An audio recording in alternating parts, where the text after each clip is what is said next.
Tonight on CTV News at 6. Northern Swing. We need to get the Liberal government out of the way so that miners can mine, builders can build, and workers can work. The Conservative leader makes his way to Sudbury on his tour of the region. Joint Forces operation. Provincial police seize a truck full of U.S. handguns in Timmins shores. And cracking down on crime. It will no longer be up to the Crown to prove why someone should stay behind bars. It will be up to the accused to prove to the court why they can be trusted to be released. Prime Minister Carney is expected to announce tough new measures. CTV News at 6 with Tony Ryma and Rick Wyman with weather. Good evening. Glad you're with us on this Thursday, October 16th. Conservative leader Pierre Poilievre held his final stop in Sault Ste. Marie this morning at a local car dealership. Poilievre toured the shop and showroom of Superior Chrysler Dodge Jeep Ram, speaking with employees about their work and asking general questions about their life and struggles in the Soo. The leader of the official opposition then spoke to a small group, once again joined by former police chief and Conservative candidate Hugh Stevenson. Poilievre took aim at the Carney Liberals on a number of fronts, most notably related to community safety and bail reform, as well as trade negotiations with the United States. Then he was on his way to Sudbury. Poilievre toured construction and mining contractor company Consbec Incorporated, where he met with workers. Poilievre was joined by Jim Belanger, Conservative Member of Parliament for Sudbury East, Manitoulin, Nickel Belt. He continued to talk about bail reform and the need for the federal government to fast-track Ring of Fire permits and commit to building the access road. We have these hundreds of billions of dollars of minerals that businesses are prepared to invest in, workers are ready to help dig. Companies like this would profit off of, but the federal Liberal government blocks it with anti-development laws. So it's very simple. We need to get the Liberal government out of the way so that miners can mine, builders can build, and workers can work. This was Poilievre's last stop in the north. We'll have more on the bail reform proposal Prime Minister Mark Carney talked about today later in our show. A joint OPP investigation has taken 138 guns and prohibited devices off the streets. The OPP-led Border Drug Task Force began an investigation into February into alleged cocaine trafficking that led to the bust. A tractor-trailer heading north from Toronto in September was linked to the investigation. The truck was stopped at a transport inspection station near Timmins shores, where police executed a search warrant. They seized 72 illegal handguns, 66 prohibited devices, and cocaine. Preliminary tracing of the guns indicates they all originated in the U.S. 2 Brampton men were arrested and each face 72 counts of weapons trafficking as well as drug trafficking charges. A ride check in North Bay netted police $55,000 in drugs and cash. The driver of the vehicle failed to provide a valid driver's license during the ride check at the bypass and Frost Street area Tuesday night. When asked to pull over, the driver left the ride check and was pulled over a short distance away. During the secondary stop, one of the 4 men in the vehicle was flagged, wanted for robbery in London, Ontario. During the arrest, police discovered nearly 250 grams of heroin and more than $5,000 in cash. 2 men from North Bay and 2 from Brampton now facing trafficking charges. Greater Sudbury Police Service has launched a 30-day program. It's called Support First 360 Community Safety Initiative for addressing the open drug scene in the city's core. CTV's Lindsay Alick has the details. Police say community feedback has been clear. The 2022 resident survey identified community safety and police visibility as top concerns. Increasingly, residents report feeling unsafe in the downtown core, where people are routinely exposed to drug use. We know that this addiction is bigger than individuals, and they need these intoxicating substances. However, we have a 360, and that's what it's called. And I, as the chief of police, have to ensure community safety for all involved. And so hopefully it's supports first, and then if not, education, and lastly, enforcement. GSPS says open drug use has become the new norm, and they are committing to reducing that drug activity in the next 30 days. Cunningham says if enforcement is needed, they want to ensure efforts continue through the justice system. What we're learning is that often we see individuals go through the justice system and incarcerated for 30 or 45 days, not using those substances, and come out, and what a great opportunity to be able to then provide some supports. And so in speaking with our city partners and really working with our justice partners and the district jail and our Crown, kind of scooping those individuals as they come out and offering those supports. It's key that it's just not a one, that the police are not the only ones trying to address this crisis that we're dealing with, right? Certainly it takes a whole government approach. GSPS acknowledges that long-term solutions require sustained investment in affordable housing, mental health care, and addiction services, areas that fall outside the scope of policing. However, they say the urgency of the current public health and safety crisis in the downtown demands immediate action. Lindsay Alick, CTV News, Sudbury. New information for you tonight on the shelter-in-place order issued for Brunswick House First Nation east of Chapleau. Anishinaabe police have lifted the shelter-in-place issued Sunday afternoon. Police responded to a disturbance call October 12th and found a man injured from a suspected shooting at a residence. The victim was taken to hospital with life-threatening injuries. Police are still looking for the suspect, but believe there is no longer a threat to the community. OPP and Sudbury are looking for the public's help after a camper was stolen north of the city.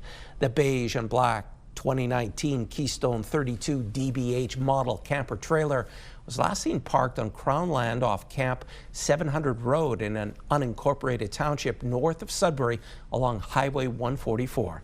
Officers are trying to find the person or people responsible for removing the trailer. Anyone with information is asked to call police or Crime Stoppers. Now to the weather, and not a bad fall day out there. How long will the sunshine last? Here's CTV's Rick Wyman with more. Not too long. At the end of the day, Tony, it's over. It's done with. We're going to get some rain over the course of the next couple of days. I had a great afternoon, by the way, hanging out with the Sudbury Classic Cruisers Car Club, giving out money. That was a lot of fun. Systems map, of course, we've got some precipitation rolling in overnight in the Sioux, Wawa, Chapleau, and of course it will hover over the northeast for, well, anywhere from 3 to 5 days. So get ready for that and a lot more. We'll take a look at the current temperatures. A beautiful night, by the way, for the most part. And of course, our 7-day forecast details a little bit later on. Tony, back to you. Thanks for that, Rick. Celebrating their victory. Still to come on CTV News at 6. We take you to a small community near Sudbury and residents who stood up and won. Right now, we are off to the city of Timmins. There's a live webcam of Gillies Lake. It's 10 degrees. We are back in a few minutes.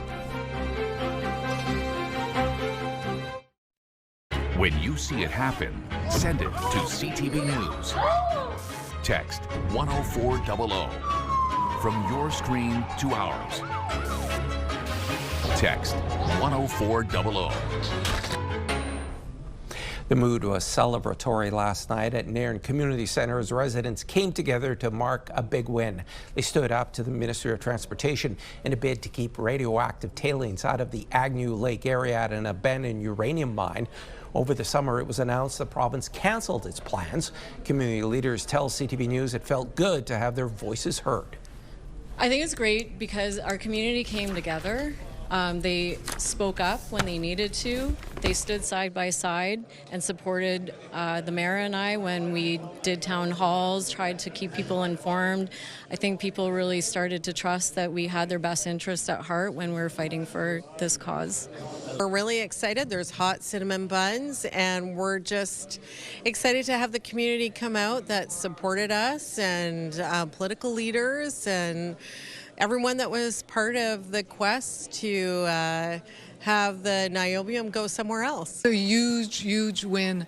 You're talking a small community, couple hundred people that came together, spoke with one voice, said no, to radioactive material being added to the landfill site, and they won. The tailings at the center of the controversy have since been transported to the Clean Harbors hazardous waste facility in Sarnia. The city of Timmins is moving ahead with a new fire hall. Salter Pilon Architecture has been awarded the 4-year, $1.8 million architectural and engineering contract for the build. The new fire hall will address issues with the current facility on Cedar Street, such as poor layout and its small size. You can read more on this story by going to our website, CTVNewsNorthernOntario.ca. Federal funding that will help improve the state of Sault Ste. Marie's roads was outlined today. The annual Canada Community Building Funding has been around for decades, previously known as the gas tax. Sault Ste. Marie Algoma MP Terry Sheehan noted that the Sioux would be receiving just under $5 million per year for the next 4 years, though funding will go up in year 3. Municipalities are able to use the funds for a range of infrastructure projects, with $11 million more per year needed for roads in the community. Mayor Matthew Shoemaker says this money will help. The city's allocation of money, of its budget money to roads, has not grown much over the last 20 years, but having the supplemental gas tax and additional money from the province that comes in every now and then for special projects has allowed us to do more roads while keeping the impact on the local taxpayer as low as possible. I like this as a former city councillor, that it's the mayor and city council that make the decision on where this $20 million will go over the next 4 years, because, you know, they're the closest to the people on the street. And, you know, they know the needs of their particular community. Shoemaker notes that the 4-year cycle of the funding is helpful when council is planning annual budgets. Sudbury MP Vivian Lapointe announced a FedNor investment of $410,000 this morning at Place des Arts. The investment will allow for training, mentorship, and creative residencies in northern Franco communities. Place des Arts has reported deficits since opening in 2022. However, the executive director of the Francophone Centre believes this year the organization will break even. You have to keep in mind that Place des Arts is a startup business. We've only been open for 3 years. So there was a rough ride for a while, but we're correcting that. In fact, right now, with just what we're doing right now, we bring in terms of economic impact in the downtown core, about and probably more than $15 million in economic impact downtown. Over the next 3 years, the Francophone Centre will start training modules in cultural management, marketing, and entrepreneurship, allowing people to earn certificates. Today is Dress Purple Day at Children's Aid Societies and Indigenous Child and Family Wellbeing agencies across Ontario. It comes at a time when the Children's Aid Society is in desperate need of foster parents. That story from CTV's Eric Tashner. There is a dire need for foster parents in Nipissing and Parry Sound. Anybody who can give any level of commitment. So if you can be a volunteer driver, if you can help rock babies at the hospital and be a volunteer with us, if you can be a support for a couple of different foster homes. More than 60 children and youth are supported by the Children's Aid Society. Half of them are under the age of 10. And more than a third of them have been placed outside their communities, away from family, schools, and other support. We don't want that to happen. We know that that's not in the best interest of children. So becoming a foster parent is really helpful and extremely important. This plea comes a week before Foster Parent Appreciation Week, a time to recognize the commitment and care foster families provide. Today is also Dress Purple Day. Every person in Ontario has a role to support children and their families. It's a shared responsibility across schools, healthcare, social services, justice sectors, and neighborhoods. Foster care includes full-time, part-time, and short-term relief caregivers, even people who can offer transportation, mentorship, and practical help. The Children's Aid Society has seen a shift in the foster parent demographic. Older couples and older, ladies who stayed at home. That's not what we're seeing anymore. We're really seeing kind of younger people coming on board, people who have never parented before even, single parents. The Children's Aid Society is also actively recruiting for a live-in house parent for its North Bay-based transitional care home. Eric Tashner, CTV News. North Bay. A fixture in Sault Ste. Marie's classic car scene was laid to rest today with a unique send-off fitting of his passion for cars and community. Gary Trembinski Sr. passed away on October 8th. Today, a funeral procession doubled as a final Queen Street cruise for the event's longtime chair. He organized the cruise for many years, and dozens of muscle cars, hot rods, and sports cars took a tour of the city to respect the life of Trembinski, passing by areas of note in his life. The former city councillor, school board trustee, and organizer of many community events leaves behind a wife and 3 sons. All right, back now for a check on your current conditions. Once again, here's Rick. Tony, really, I was in a classic car today, convertible, kind of cool on the head. I got to wear a hat next time, but I had a lot of fun. We'll have more on that on the news coming up tomorrow. Forecast radar. Here we've got some precipitation hovering into the northeast for the next couple of days, beginning overnight in Sault Ste. Marie, Chapleau, Wawa, and other areas. We'll get into that coming up with the 7-day forecast. Meanwhile, your current conditions, and Tony, you'll like these conditions. In Moosonee, some sun and cloud, Cochrane sun and cloud, sunshine in Timmins, and Kapuskasing some cloud cover. Not a bad night. Chapleau, cloud cover, Wawa, clouds. Of course, the rain is coming. Sault Ste. Marie, sunshine 15. Meanwhile, in Parry Sound, we've got a reading of 13 sunny skies. In North Bay, 12 and sunshine. Temiskaming Shores, more sunshine. And Kirkland Lake, we've got a hat trick going on with more sunshine. Greater Sudbury, 14. Espanola, sun and cloud. Elliott Lake 13, sun and cloud, and Gore Bay, sun and cloud at 13. Your 7-day forecast. And we've got something going on with the Blue Jays for tonight. You'll like it as part of our pick of the day. Stick around for that, Tony. You'll love it. I sure will. Thanks so much for that, Rick. Tough on crime next on CTV News at 6.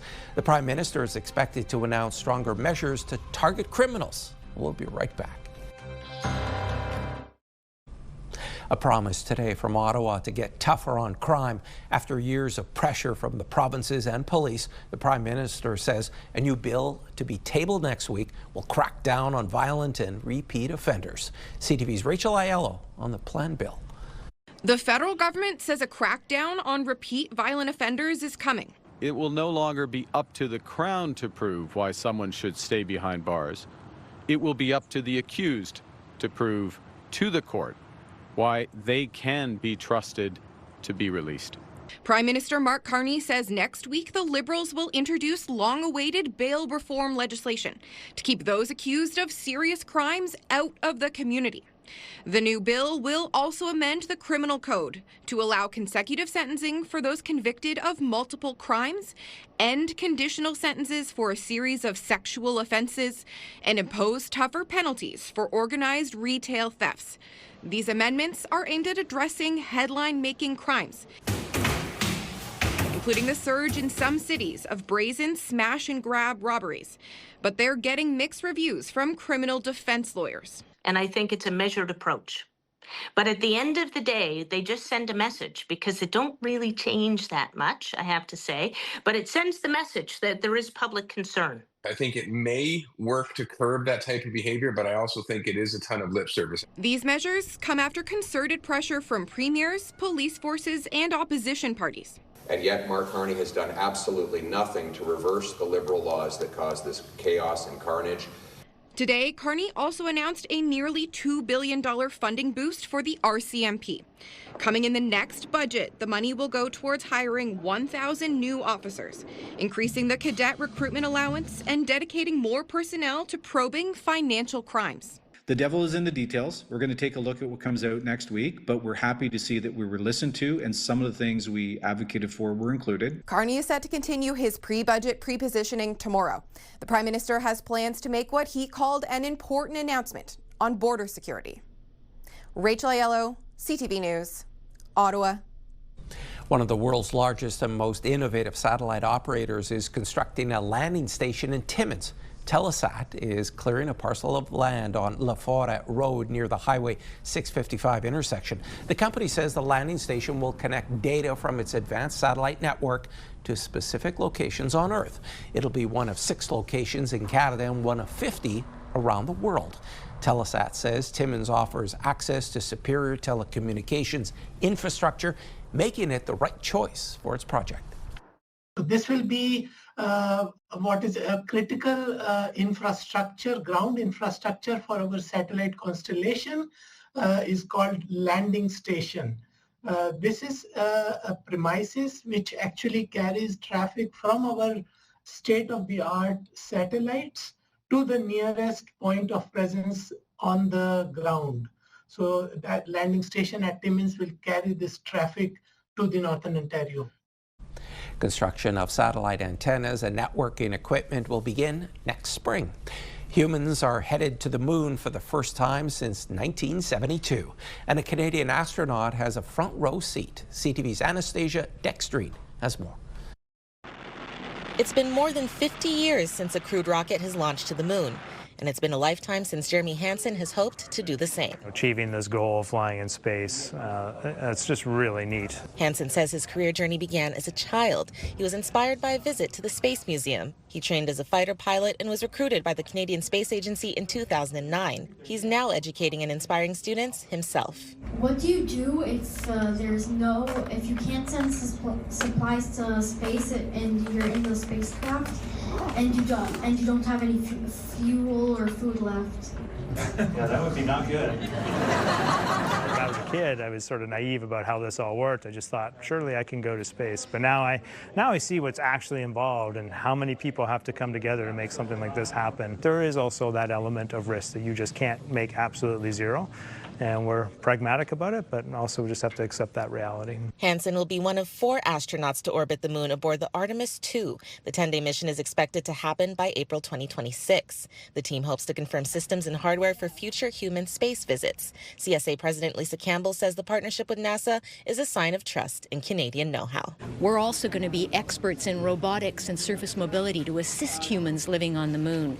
Because if you look at the next 10 years, there are about 100 missions planned around the world, and Canada's part of that. Meanwhile, Federal Innovation, Science and Industry Minister Mélanie Joly says she's excited by what this could mean for future jobs. We see this as an important collaboration with NASA. We see this as an important, role for our country to play in space exploration. But also, we're at a time where we want to invest even more in our economy. We want to build good jobs in the manufacturing sector, in the tech sector. It's a giant leap for tech, for Canada, and for generations to come. Anastasia Dextrine, CTV News. And there's more news still ahead, but first, here's your full weather forecast with Rick. Tony, everything you wanted to know and a lot more about what's happening with the rain over the course of the next couple of days. Here we go with our forecast radar. Take a look at that system by about 11 o'clock tomorrow morning. This is what it'll look like. We'll have rain overnight and, of course, developing to a further extent in some areas. Again, by about 2 a.m. on Saturday, this is what we've got to deal with as well. So we've got showers or just rain in the forecast, and then the chance of rain Sunday, Monday, Tuesday. Here we go, continuing into Saturday evening at around 6. So not going to be pretty. Here we go. Overnight conditions. Greater Sudbury, increasing clouds. Sault Ste. Marie, some showers. Timmins, partly cloudy. Temiskaming Shores, a few clouds. And North Bay, clear for this evening. That won't last, however. Moosonee, a few clouds. Caphurst, chance of showers. Wawa showers. Gore Bay showers. And Parry Sound, we've got clear conditions. Now, here's your report card, as they say in the education system. Sudbury, Nickel Belt for the next couple of days. Showers for a couple of days, 10 and 13. Rain Sunday at 12. Chance of showers Monday, Tuesday, Wednesday. Your highs 13, 10, and cooling off to 7 by about midweek right across the northeast next week. Sault Ste. Marie, Algoma, showers for a couple of days at 15 and 18. Rain on Sunday at 12. Chance of showers Monday, Tuesday, and Wednesday. Your highs 14, 10, and 8. 8 is pretty well where you should be sitting for your normal temperature. Timmins, Cochrane, Kapuskasing, showers for Friday, Saturday, 11 and 17. The highs. Sunday, rain. Chance of showers Monday, Tuesday, Wednesday, 13, 10, and a cool 6, even -2 that night next Wednesday evening in the area. So again, below normal, but that temperature, like the conditions, will change by about midweek next week. Let's have a peek now at Temiskaming Shores and Kirkland Lake. Showers for Friday and Saturday at 10 and 14. Rain on Sunday, 14 as well. Chance of showers for 3 consecutive days at 40, 30, and 30%. Your daytime highs hovering around 13, 11, and cooling down to 7, even 0 overnight come Wednesday evening. Now a look at what's happening for North Bay, West Nipissing. Showers for 2 days, 10 and 17, your daytime highs. Sunday, rain, 16. Then the cool down begins. Monday, Tuesday, Wednesday, you go from 13 to 11 to 7, and the chance of shower activity there, 40 and 30%. Your normal, as it says right here, I don't make this up. You've got a normal of about 11 for this time of the year. But again, we're into week 3 in the month of October. Now, for all you Blue Jay fans, here is your pick of the day. Ta-da! I like the illumination. Toronto Blue Jays, this was a carved pumpkin courtesy of Samantha Hull in Dowling. And I guess she's a medical student at Dowling. Well, from Dowling at NOSM. And with that kind of skill on a pumpkin, I can see her being a surgeon at one time. Samantha, well done. Thank you for that. Perhaps someone else's pick will be on tomorrow at this same time. Tony's sticking around with more news after the break. The Greater Sudbury Police Service is changing to a new online reporting system on Monday. Officials say it's a step forward in innovation, making reporting services more accessible, efficient, and inclusive. CTV's Alan Everson has more. This is a new online reporting platform, Ruby Reports, that will replace the current CopLogic system. Greater Sudbury Police say it offers a more mobile-friendly reporting for non-emergency crimes and incidents. It has geolocation through Google Maps to provide a more accurate location, which assists us with crime analytics, as well as uploading images and videos that are 3 gigabytes or larger. So if you've captured an individual or a crime on a doorbell or on a security camera, you are now able to upload it directly through our online reporting system. Ruby Reports also offers multilingual support in over 50 languages. And enhancing these things will make it better for diverse communities to be able to, have a safe voice and provide them a psychological safety from being able to use it as a mobile-friendly and a user-friendly platform with their language of choice, of course, and also at the end of the day, making sure that their voices are heard. Police say the new system also supports the online reporting of sensitive incidents. This includes sexual assault, human trafficking, and hate crimes, as well as hate-motivated incidents. These go directly to our Criminal Investigations Division, to officers who are specifically trained in trauma-informed investigations. Greater Sudbury Police say the new system will help reduce the number of times a survivor will have to recount their experience and will allow them to report when they are ready from any place of safety. Alana Everson, CTV News, Sudbury. A new survey of Canada's banks shows there is a growing divide between Canada's big 5 banks and smaller mid-sized institutions. CTV's Pat Foran has details. Canada's big 5 banks dominate the financial landscape with more than 80% of all bank customers, but some smaller mid-sized banks are outperforming them when it comes to customer satisfaction. Many people say when it comes to their bank, they don't have too many complaints. It's the one my parents had when I was a kid, so I still have it, and it's all right. I've been with them for a while, and I really don't get anything for the loyalty. I don't have to pay fees. They're very helpful. I lost my debit card a couple months ago, and they helped me get it back and refill my bank account. When it comes to the big 5 Canadian banks, RBC was named #1 in customer satisfaction for the 2nd year in a row. We are seeing that RBC has the highest satisfaction among the big 5 banks. On a 1,000-point scale, RBC came in at 611 points, followed by CIBC, BMO, TD, and Scotiabank. Customer satisfaction declined 7 points with the big 5 banks over the last year, but rose 5 points with mid-sized banks. With the mid-sized banks, customer satisfaction is rising with things like online chat, email support, online banking, branch service. When it comes to mid-sized banks, Tangerine was #1 with 683 points, followed by Simply Financial, National Bank of Canada, Desjardins, and ATB Financial. Tangerine Bank has been #1 in the survey for 14 consecutive years. Tangerine does everything well that you would expect an online-only bank to do well. But they also do very well at telephone service and resolving problems. The survey did find banks both big and small are doing a better job when it comes to problem resolution, but not when it comes to opening new accounts and the helpfulness of bank employees. The survey found 7% of customers switched banks last year due to poor service, high fees, or promotional offers from competing banks. Pat Foran, CTV News. Some 8 million Canadians live with chronic pain, and new therapies are offering more options for relief. But many say stigma and lack of information are still issues they deal with. More now from CTV's Pauline Chan.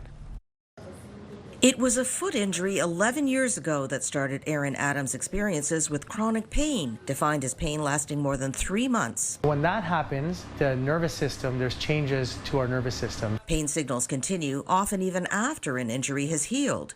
For 13 months, Aaron's foot remained swollen until she was diagnosed with complex regional pain syndrome. I've been to physio, been to chiro, been to massage therapy. I was an inpatient. And while she appreciates everyone did their best to help, nothing brought relief until she saw Dr. Zamir Pirani 2 years ago. Chronic pain is an epidemic. So 1 in 5 Canadians currently suffer with chronic pain. It's a silent disease. And he says in seniors, the rate is more like 1 in 3 people, with the numbers growing as Canada's population ages. Aaron says stigma is also high. It's very derogative because they think they can't see it, right? Well, you walk fine. I don't see you walking with a limp. What's wrong with it? Pirani's clinics, one in Toronto and now one in Hamilton, offer a holistic approach to chronic pain management. They do procedures like the nerve-pulsed radio frequency treatment Aaron receives, where X-ray guided bursts of radio frequency disrupt rather than destroy the nerves. Medications are another important factor for patients, but equally important are other psychological therapies. We know that cognitive behavioral therapy, psychological interventions, managing their depression, their anxiety, their loneliness, their isolation, these all have a massive magnitude of effect for patients suffering with chronic pain.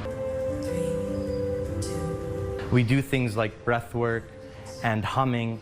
And I mean, breath work can really change the acidity of your blood dramatically. So by blowing off a tremendous amount of carbon dioxide, you make the blood more alkaline. Dr. Monty Sawala says this change allows the nerves to essentially reboot.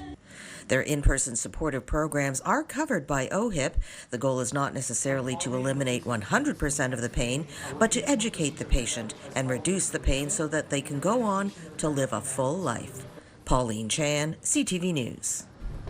The North Shore Health Network is advising the public that 2 of its emergency departments will be closed tomorrow.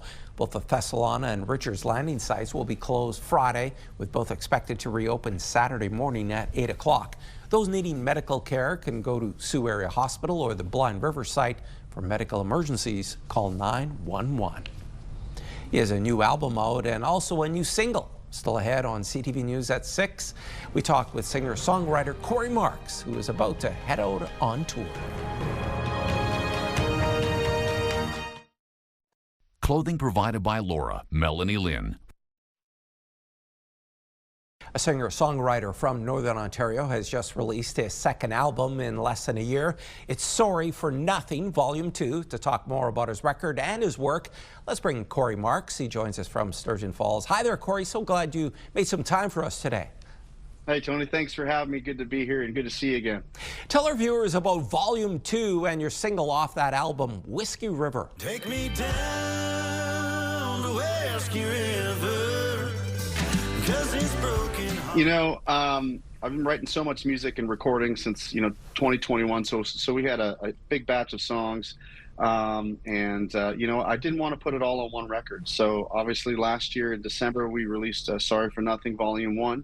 And just a few days before my birthday, we released Sorry for Nothing, Volume 2 on October 3rd, which features, as you mentioned, the new single that's now at Canadian country radio and Australian country radio called Whiskey River.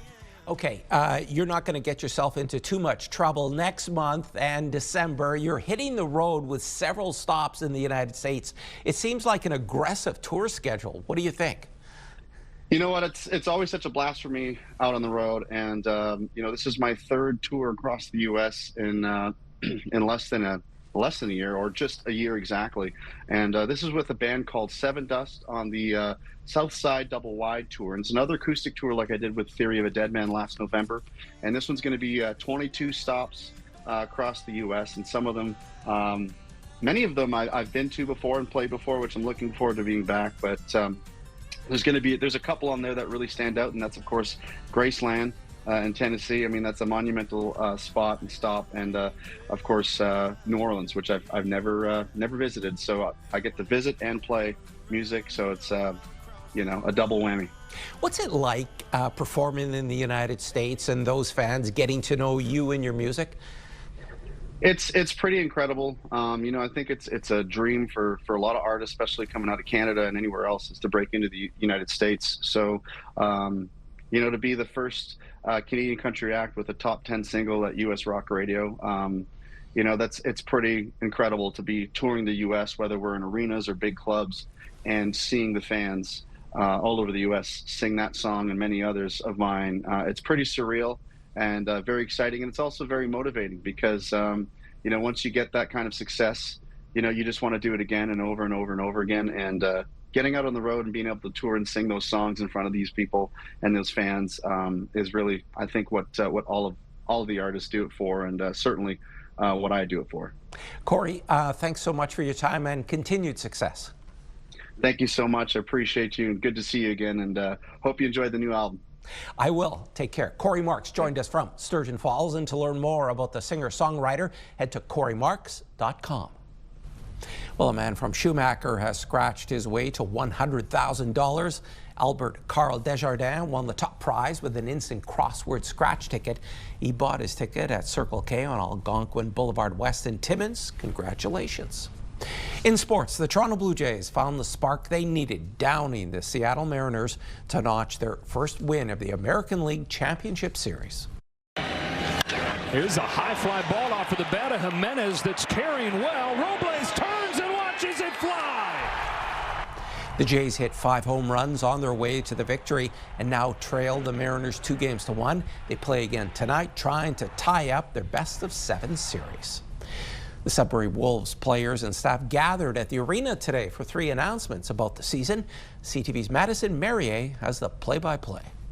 Sudbury Wolves spoke about the season to come with the official announcement of the new captains leading the pack. We have a great room this year. Everyone's very respectable, so it's pretty easy to be a captain of this team, obviously, and I mean, anyone in that room could probably wear the letter. The captains recognized their slow start to the season and said they are going back to basics to achieve their goals. The biggest thing is just kind of staying positive and keeping level-headed, not getting too high, not getting too low on yourselves. If we just keep working hard and playing the right way, us leaders, we're going to lead the way every day, and I think that we're going to overcome this hump and have a lot of success moving forward. The team also showed off the 3rd jersey, giving fans some retro nostalgia. This is what the Wolves wore back in the day, so I think it's pretty cool, and hopefully it kind of brings some old-time hockey, just playing the old school way, grinding it out. The team announced its 20-year-long sponsorship with Desjardins, the new presenting sponsor for the next 3 years. It's almost perfect timing. The 3 years of this presenting partnership program that we just signed will dovetail exactly with, there's only 3 years left in this old barn, at which point in time in 2028 I'm hoping to see a brand new arena in downtown Sudbury. Madison Merrier, CTV News, Sudbury. And a big win last night for the only Northern Ontario team on the ice in the OHL. The Sioux Greyhounds were home to their divisional rival Saginaw. The Hounds were down 2-0, but came back to beat the Spirit 5-2. In NOJHL news, the Kirkland Lake Gold Miners are making a big change on the bench. The Junior A club announced they've relieved head coach Tyler Parasek of his duties. The club wished him well and say they will announce a new head coach shortly. No reason was given for his termination. He was hired just 9 months ago. And there's only one game happening in the league tonight. The French River Rapids are in Sudbury to take on the Cubs at Countryside Arena. Game time is 7:10. Demon hunting for Halloween, and rock star Sammy Hagar is making music headlines tonight in Douglas Hyde's Hollywood Report.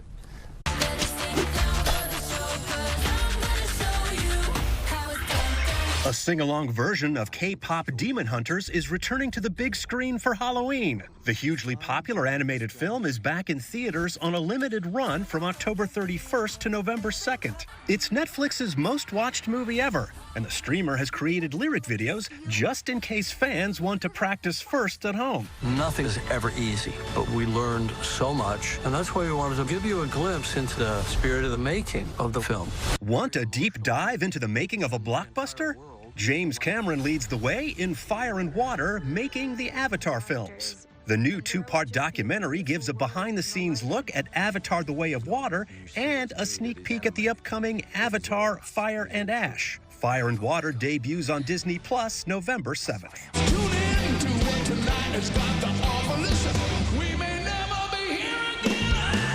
Sammy Hagar's new live album was recorded this year during his residency at Las Vegas's Park MGM. The veteran rocker performed more Van Halen songs there than he has in decades. Hagar says he and bandmate Michael Anthony figured it was time. Once Eddie died and Alex said he sold all his equipment, it was like, okay, there's never going to be a Van Halen reunion, and that's done. So Mike and I just looked at each other, high-fived, and said, let's go out and do it. And oh, it's such a pleasure singing 5150, Summer Nights. In Hollywood, I'm Douglas Hyde.